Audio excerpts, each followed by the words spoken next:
lie and a half. I'll I'll be be back. back, y'all. I swear I'll be back. No, I'm just playing. Yeah, like Cecil mentioned, I mean, I think everyone on here, you guys were on the last time I came through.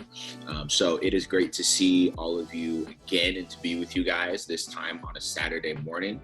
Um, like Cecil mentioned, theme this for this particular series that we're in is around 90s cartoons, and actually the inception of it was the original thought was Saturday morning cartoons. Me personally, I miss getting up on Saturday morning with an entirely too big bowl of cereal and sitting down and wasting my morning watching cartoons and telling my parents I will get to the chores after I finish these cartoons. I promise. I promise. Now, that didn't go over too well. There may have been a time or two where there was a sandal thrown at my head. There may have been a time or two where, the TV might have been cut off. And I was told, no, go clean the room now. Okay? My parents are Nigerians, so it is what it is. But yeah, I love a good Saturday morning cartoon. And for me, probably my favorite Saturday morning cartoon, and actually bless God for Disney Plus, because now I get to watch this cartoon anytime, was Recess. Recess for me actually would hit a little too close to home because I legitimately felt like everything going on that show also happened for me in elementary school during my recess time. Like, no lie, I felt like Vince every time I hit the basketball court, or every time I was about to get into a game of kickball or football. I felt like I was the king of the playground. I felt like Mikey in the lunchroom because I would eat way too much, and I was the kid known in my school for coming up with the craziest just concoctions and recipes with whatever was on the lunch menu at school. Um, I felt like, I don't know who else. Oh, Gus, because I was the new kid a few times in elementary school because I bounced around schools. And so that search for trying to find the new crew to be with or to try to find friends. And then, of course, just looking at all the drama that would happen in recess, looking at all the weird like groups and cliques that people had, and trying to get to know people. And truth be told, I kind of feel like that's even still adulthood to this day. But the thing that I appreciate about Recess, and it's why I'll still watch it to this day, my wife laughs at me because I still love watching cartoons, is the fact that is that imagination that you see in a show like Recess, right? The diggers who believe that they could dig to China. Okay, in kindergarten, I had my kindergarten class digging in the sandbox for gold. True story. I found a map on the back of the Rice Chex box because Rice Chex used to be my favorite cereal as a kid.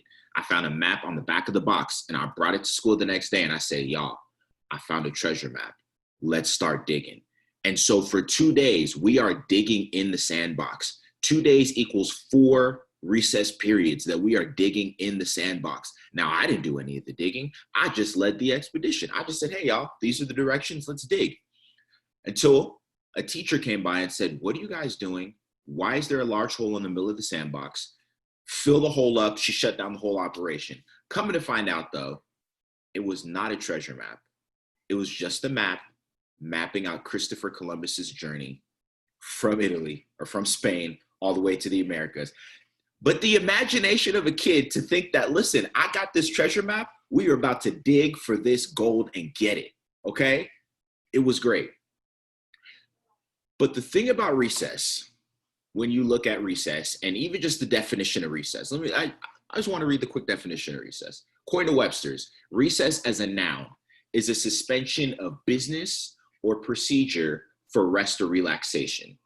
And as a verb, to interrupt something, to take a recess. And when you look at recess in school, what was it? It was an interruption of our flow of our day for us to go out and get some rest, for us to go out and get the wiggles out, as they would say, for us to go out and just do whatever. Now, of course, we had a specific time period to do it in, but recess was an opportunity really for us to go out and get rest from learning how to write cursive, from you know, silly school projects, rest from, well, these days, I guess the kids are learning Common Core, which I think is, the Common Core stuff is crazy to me. A break from standardized testing, right? But recess is was a break. That's really what it was rest. And if there was one central thing for today's, I think, thought for us, it is rest. And the scripture tie-in is Matthew 11:28-30. So I'm going to go ahead and pull that up and read that. And that's from I'm going to be reading from the NI Visual. And it says this. It says, this is Jesus speaking. He says, "Come to me, all you who are weary and burdened, and I will give you rest. Take my yoke upon you and learn from me, for I am gentle and humble in heart, and you will find rest for your souls. For my yoke is easy and my burden is light." Now, looking at rest, I think it has become something that's taboo when we think through, for example, if, I don't know if you're, guessing or assuming most of us on here are Christians, followers of Jesus, it's kind of become taboo, not taboo, but kind of cliche in church, like, yeah, y'all got to make sure you get rest. You make sure you rest in God's hands. And, we joke with Cecil on the Craft Factory podcast, Let Him Speak, shameless plug. Y'all should tune in, subscribe. We got a YouTube page, all that stuff, right? Craft Factory TV, do thing. Cecil's probably not even here to hear me give that shameless plug. Ain't that a shame? But got me. But Cecil's tagline at the end of every episode is, "If you rest in God, you'll defeat the odds." The crazy part is, though, I don't think we as people really take rest seriously. Just, I guess, some like inner workings when it comes to the Craft Factory. Like for myself, I've always been the kind of, or it's something I've really tried to get a rhythm of, is what does rest look like? So Cecil mentioned at the top of this, I'm a pastor, so I'm a youth pastor. And so the first church that I did that full time in, they asked me from the jump, hey, like, what 2 days off do you want to take? Sunday's not happening because that's a work day. So I chose Monday and Tuesday. But that was the first time in my life where I didn't have weekends off. So I had weekdays off. And so I had to figure out, what do I do now that I have weekdays off? Now that I have Mondays and Tuesdays off, what in the world do I do? Well, first of all, I'm going to take Monday just to try to recoup from the crazy marathon day that Sunday was. But what do I do with Tuesday, right? So my wife and I had Disney passes. So we'd go to Disneyland on like Monday or Tuesday because it was easy to do and nobody's at Disneyland during the week, right? But really learning what rest looked like, apart from me just having a day off or just sitting around and lounging and not doing anything. And so what I began to do is to study really what did rest look like? Like what in the scriptures, what was Jesus referencing when he talked through that? What was the expectation God had? And so just a couple of things for us to think through when looking at recess, rest, and us as writers and creatives. I would say this, first of all, is that rest is commanded and not suggested. When you look at that verse 28, and Jesus says, "Come to me, all of you who are weary and burdened." It's easy to see that word "come" and think, oh, it's a great invitation. Jesus said, hey, come hang out with me. No. That is actual, when you look at the original language, that's actually a command. Like, no, you come here right now. Just like your parents used to tell you, hey, like, come here. Listen, I got something to say. That June is back in front. What a beautiful background. Yes, indeed.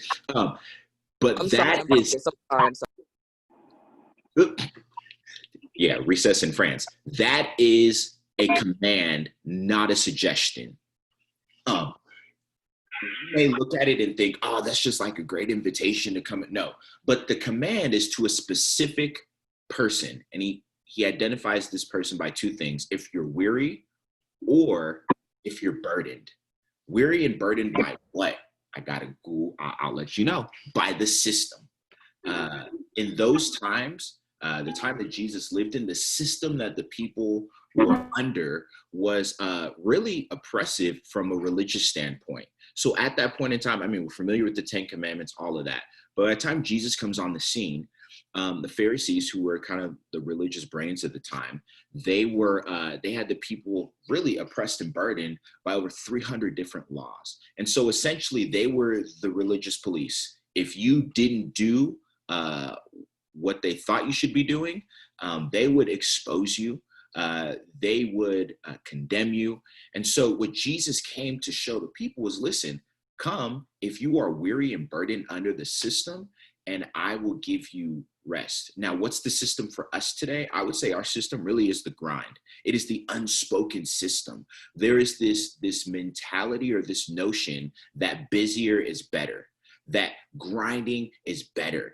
And here's the truth of the matter. Because of that, we end up in this space where we feel like we got to always be on the go. We always have to be hurrying. We always have to be doing. And in reality, that it wears us down.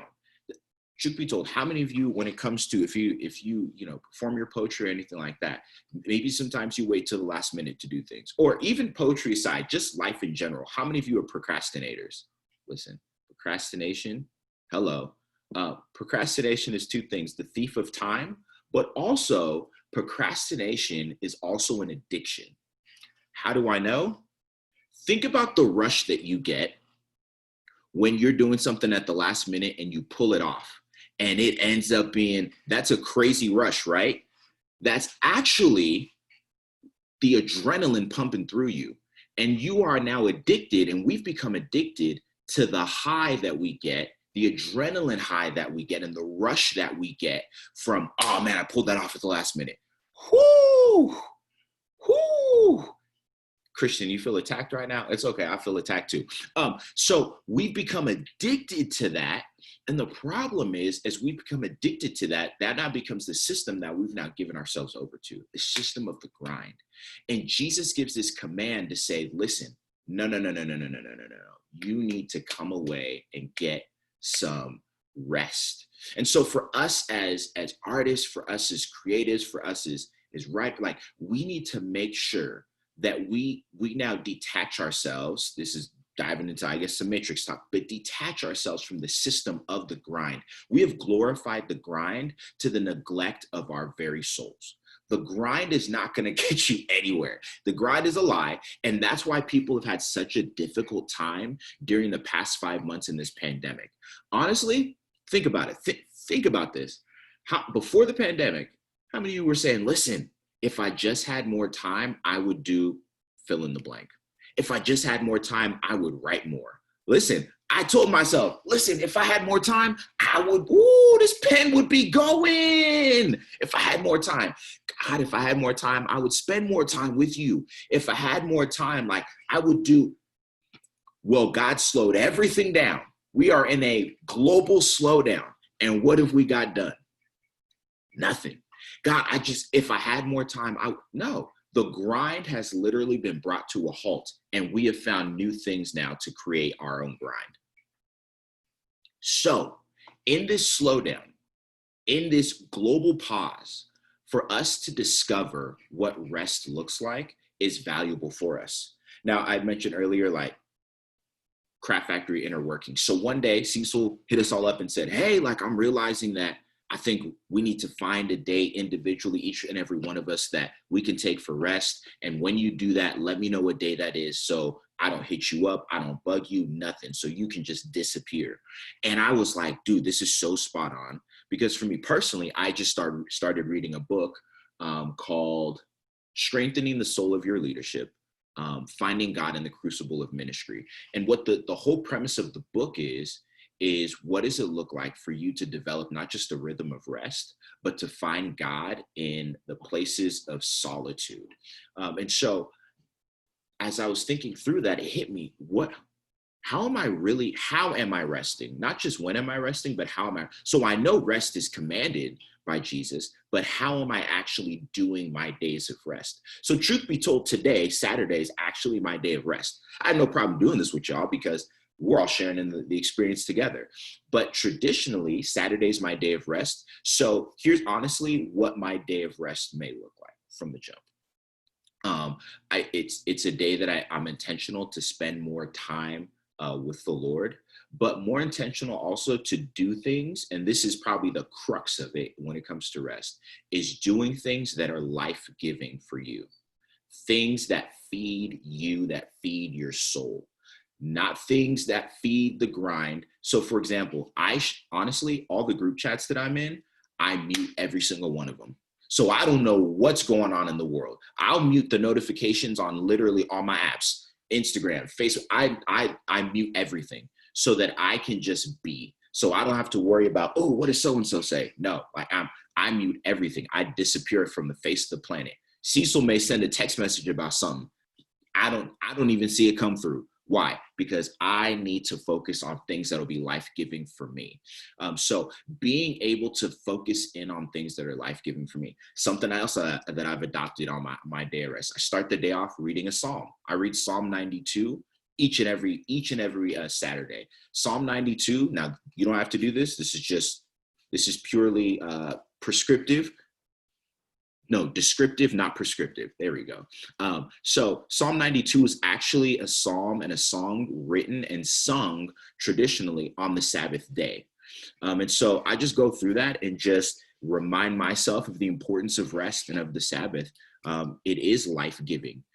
We should be doing things that give life to us. Why? When you look at the order of life and the way God set it up, God designed us and designed us for rest.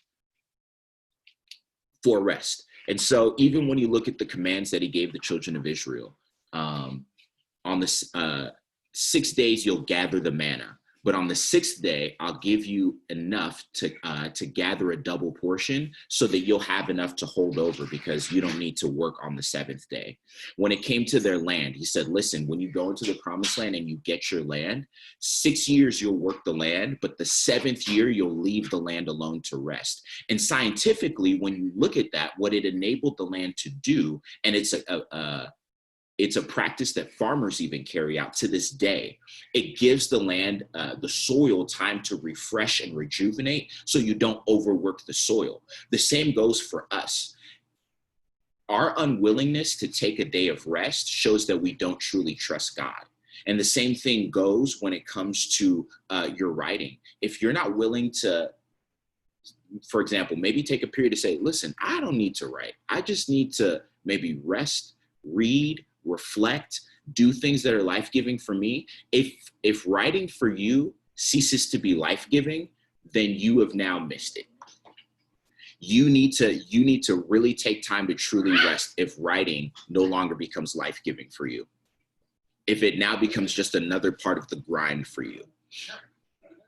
Do you trust God enough to say, listen, I trust you enough to rest, and knowing that on the other side of my rest, I'll be better. I could clear testament. One of the guys in our group in the craft factory, Abraham, when Abraham comes off of his Monday day of rest, his Monday Sabbath, I promise you, he is more productive than I've ever seen him ever. It's like he just took a Red Bull of straight creativity and comes back ready to go. So, and Cecil's right. He's gone on Monday. Don't you even think about Abraham on Monday. If you even think about him on Monday, he's not even going to respond. Like you could, if you had telepathy to communicate with him mentally, I'm sure he would have a telepathic block and mute you out. Like you don't even know he exists. I worry about him sometimes on Mondays. Like, how serious are you taking this rest? Because I don't even see you as existing. Where are you? So rest is necessary. Rest is it's commanded, not suggested. That's verse 28. Looking at verse number 29. Rest is learned, but not earned. So we tend to think, and the reason why we would think that rest is earned is this. We live in a world where we have confused self-medication for self-care. So it's easy to think that, you okay, Lacey? Oh, okay. So it's easy to think, because we tout self-care all day, right? All day. Yeah, I need self-care. So I need to just step aside from you, and I need to go do this, and I need to do whatever makes me feel good. No. what makes you feel good may not necessarily be life-giving for you. So when it comes to us finding rest, it's something we need to learn. Jesus said it there in verse number 29. He said, hold on, let me pull it back up again. He said, take my yoke upon you and learn from me, for I am gentle and humble in heart. Take my yoke upon me and learn from me. How we truly rest, and it's individual for each and every one of us. It's not a one size fits all situation for rest, but how we do it is something that we have to learn. Like I mentioned before, if it's not life-giving for you, if the things you're doing aren't life-giving, then you've delved off into the realm of self-medication. So what are the things that truly self-care, and really I would replace the word self with soul. So the things that are soul care for you, because Jesus said it there, you will find rest for your weary souls. As artists, as creatives, as human beings, our doing flows out of our being. So you must learn to be before you actually do. But we live in a world that flops it. Who you are, your being, is defined by your doing. No. And it is incredibly difficult for people who stand on stages, for people who communicate, who are gifted, who write, who do all of these things, these performance arts, really, it is hard to find the distinction, and it's easy to confuse the two. So it's best for us to learn how to be before we do. Why? Because if our affirmation is constantly in what I just wrote, in my last performance, you will be screwed, as screw-ed as I like to be. You say, you'll be screw-ed, okay? If for me, my validation came from me performing at Rhetoric, I would be trying to still live off of a high from 2 years ago, because I performed at Rhetoric 2 years ago, okay? Now, check it. God told the children of Israel, listen, you will collect enough manna for each day. Why? Because if you try to hold over manna from yesterday, it's going to rot, and I will make sure that you will wake up and find maggots in that joint. The only time when he said to hold over manna for 2 days was on the Sabbath day. And so the same thing goes for us. If we're trying to live off of yesterday's high, if we're trying to live off of what's happened in the past and previous and live off of the high of our doing, we will mess ourselves up. But when we trust God enough to find rest, when we trust him enough to learn what rest looks like for us, then we will put ourselves in position to, anytime I step on a stage, it's not the biggest thing in the world to me. Why? Because I already know whose I am and who I belong to. I already know that my validation doesn't come from this. Why? Because I've spent time in rest. And in rest, here's the key. Here's a key to rest: solitude. Solitude is necessary. I'm still learning what solitude even looks like for me. I'm still negotiating with my wife. Hey, is it okay if I just take a day or a few hours during my day, my Sabbath day, to just get away? Hey, I've even reversed, I think, pulled some reverse psychology with her and just said, hey, you know what? I think it is great if you go to your mom's today. Go hang out with your mom today. Why? Because I get the whole house to myself on that Saturday, and I can just be. I can dive in and do the things for me that are life-giving. So solitude is necessary. And even looking at Jesus,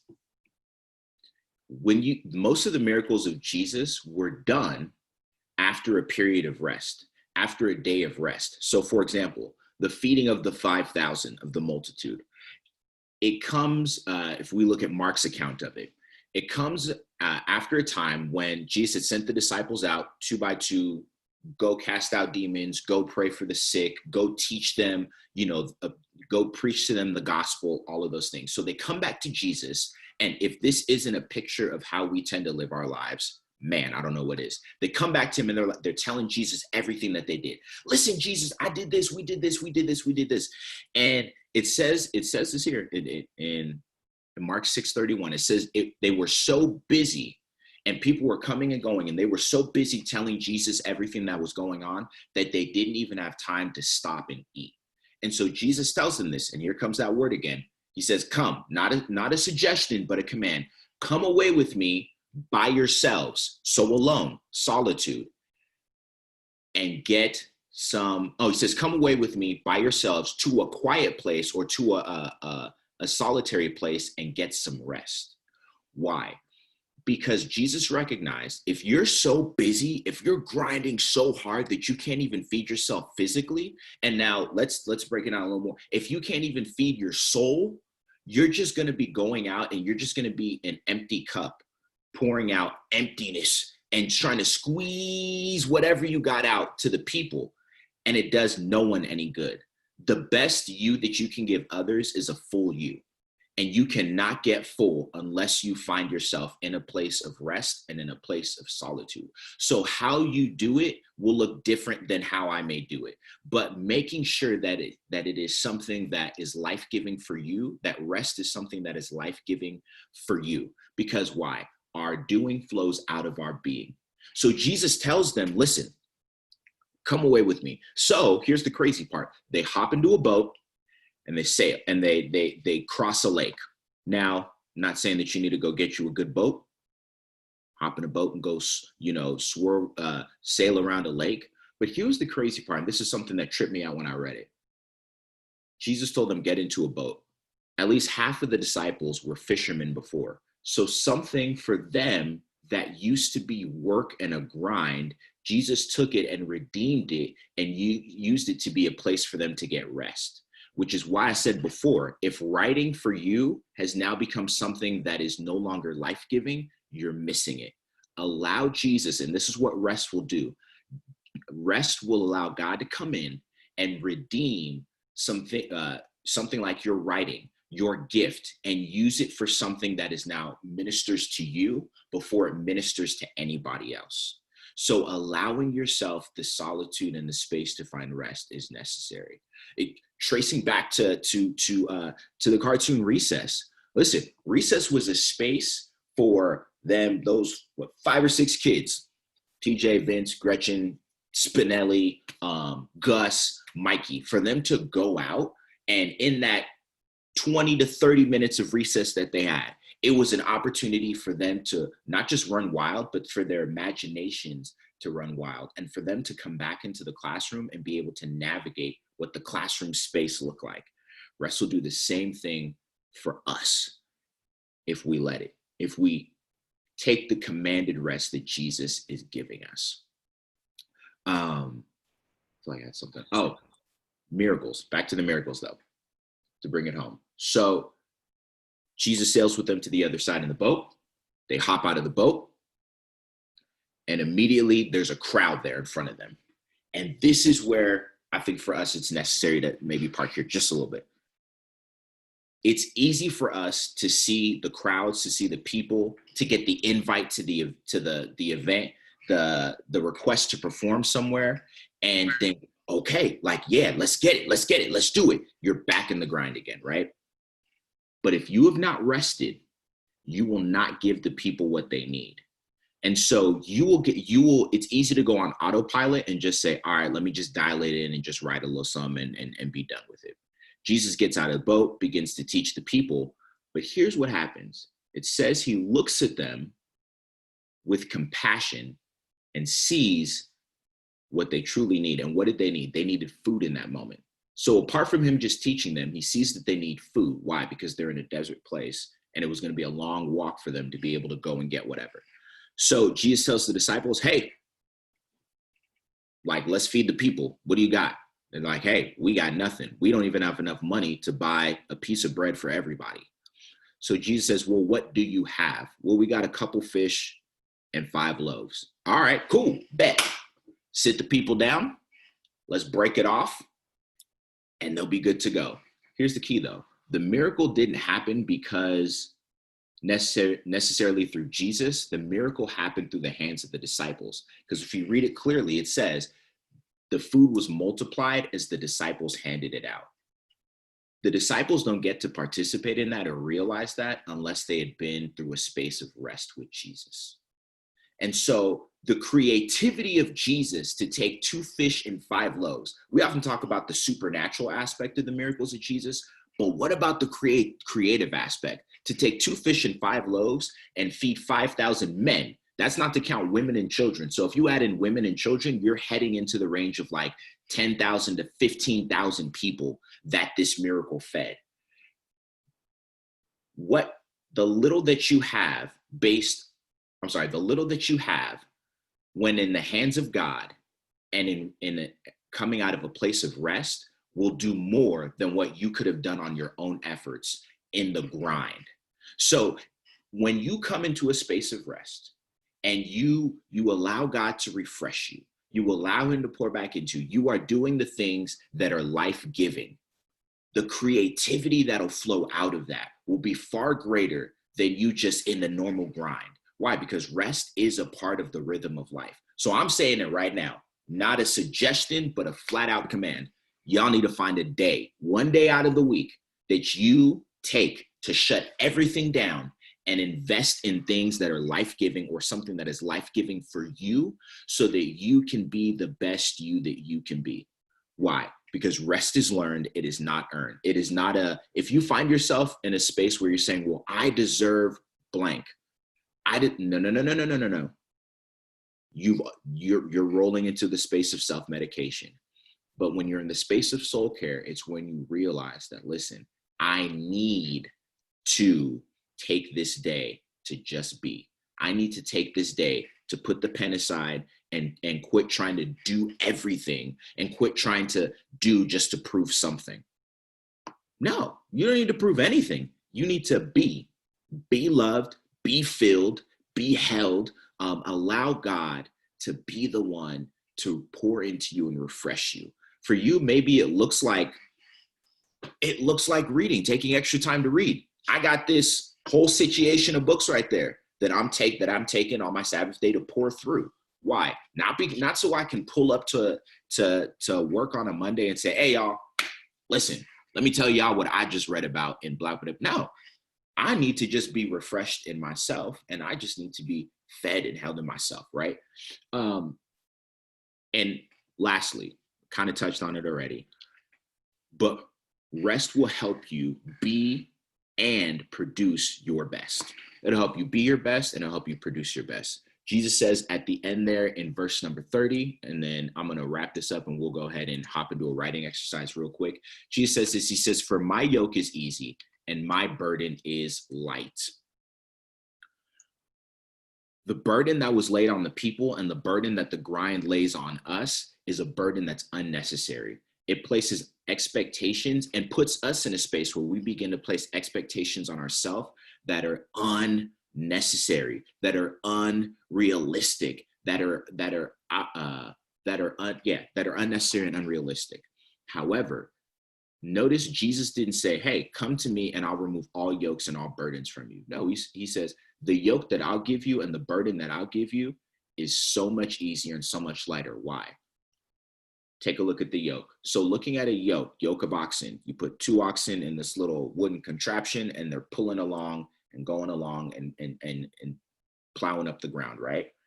Why does Jesus say that his yoke is easy? Why?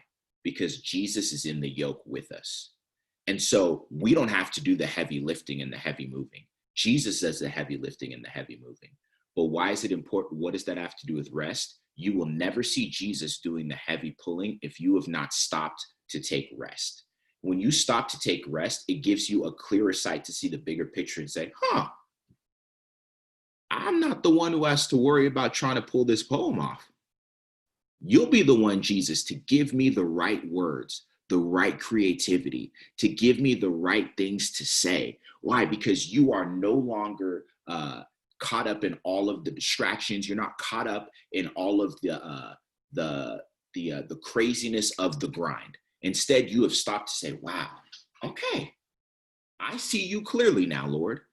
I see you clearly in the midst of all of this. If there's anything to take from this season, this crazy COVID season, to take from the craziness of 2020, it's the fact that we need Jesus, right? But more than us needing him is that we have been so distracted and addicted to the grind. And now that we've been given time to slow down, to see him clearly, have we really taken that time?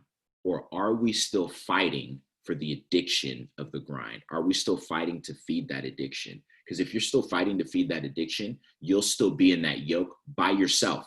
Because Jesus ain't in the yoke with you if you're trying to do it by yourself and you're not taking time to rest. You're trying to do it by yourself and you're trying to do a task that you were not built to do. And that's why it's so easy for creatives, for artists to have nervous breakdowns, to suffer undue and unnecessary anxiety, to struggle with these things, to struggle with issues of identity and depression, because we have centered so much of it on ourselves instead of taking time to rest, taking that day to rest, making rest a part of our rhythm and allowing God to refresh us in that. And when we allow him to refresh us in that, that is when we put ourselves in position to be our best and to do our best. Because the truth of the matter is we live in a world that demands so much from us and wants us to do, when God is saying, I need you to slow down and to be. Why? Because what comes out of your soul is a product of what you've put in. And if you are constantly feeding it based on the grind, you're feeding it empty calories. But if you feed it based on who he is and what he has to give you, then you'll find everything you need. And here's the beauty of that, the story of Jesus feeding the multitude. So the disciples, they're handing out the food, thousands are fed, everyone's excited. The scripture tells us that there were leftovers, right? So they collect the leftovers and it adds up to 12 baskets. And those baskets were probably about the size of this jar of nuts that I got sitting here. Yes, I randomly have a jar of nuts sitting on my desk because when I'm grinding, I need a quick little pick-me-up and snack, right? 12 baskets of leftovers. How many disciples were there? 12. And if you trace back to the beginning of the story, there's definitely some cashews and pistachios in there, actually. If you trace back to the beginning of the story, it says the disciples were so busy that they didn't even have time to eat. Yet in the miracle after the rest, not only did the people get fed, but so did the disciples. Jesus made sure there was enough for the disciples to get fed. When you take time to rest, even in your work, when you get back into work, Jesus will make sure that you are taken care of. He will make sure that you have everything that you need, both physically, spiritually, at a soul level, emotionally. And for us as writers and creatives, what that enables us to do is to not be so dependent upon your wit, upon how clever you are, upon your punchlines, why? Because all of that stuff, yeah, that's great. You can have all the structure in the world, but if this is not right, the people won't get fed. The people will hear your words and say, "Oh, that's great. That's a cool little punchline," but it won't hit at that level where someone comes up to you afterward and it's like, "Dang, that is exactly what I needed to hear." Like, dang, that right there spoke to me on so many levels. They won't get that. All they'll see is a great performance and you'll get the applause, but they won't be fed. And let me tell you, when I've come off of a space of rest, or when I've really been in a space where I've dialed into God like that, and then I get up to perform or I get up to speak or whatever, I'll leave coming off and people be like, "Man, like that was great. I needed to hear that." I'll be like, "Dang, I needed to hear that too. That fed me too."